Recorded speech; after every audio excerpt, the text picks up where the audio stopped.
Kim made her way into her father's study room, walked towards him, and informed him that she needed to talk to him.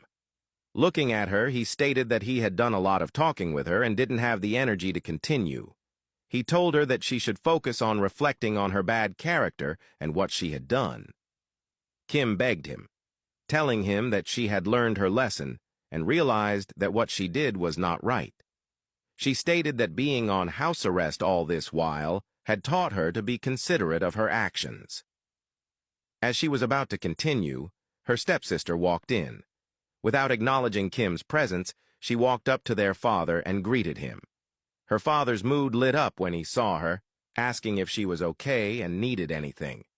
Kim's stepsister looked at Kim and asked her to leave for a moment since she wanted to have a private conversation with their father.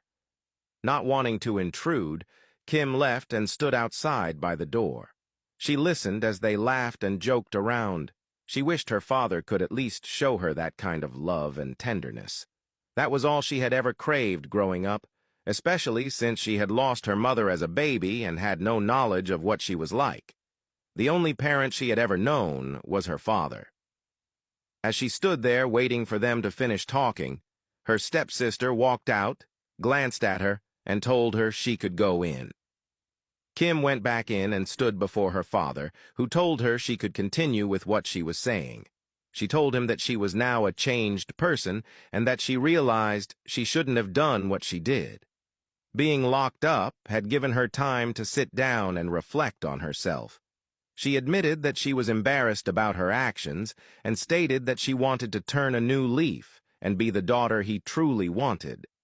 Her father looked at her with doubt in his eyes. He stated that he didn't believe her, reminding her of how obsessed she had been with Sonjin.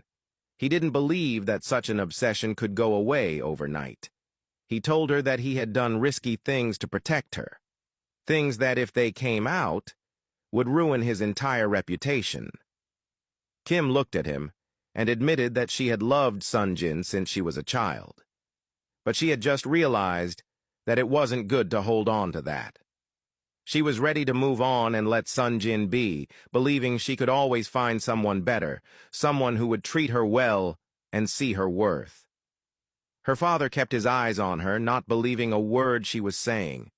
He knew the kind of person she was, and believed she was saying all this just to get out of the house arrest he had put her under. He told her to tell him what she planned to do to prove she was being truthful, because her words alone were not convincing. Standing firm, Kim told her father that he could arrange a marriage for her and that she would gladly accept it to show him that she had moved on. Her father looked at her, and the fact that she was willing to move on from Sonjin made her words more convincing. He agreed to her request. She also stated that she wanted to go back to school and was ready to move on with her life and work hard as she used to. Her father agreed to arrange for her return to school. Before she could walk out, he told her he would be keeping an eye on her and that if she was lying, he wouldn't go easy on her. Kim assured him that she was serious, thanked him, and walked out. Later that same day, Woobin made his way into Tech Bloom for a business meeting. Entering the boardroom, he found Sonjin already waiting for him. As soon as Sonjin saw him, he jokingly told him that at least this time he was early. Woobin, not acknowledging the joke, sat down, took out his file, and told Sonjin that they could start the meeting.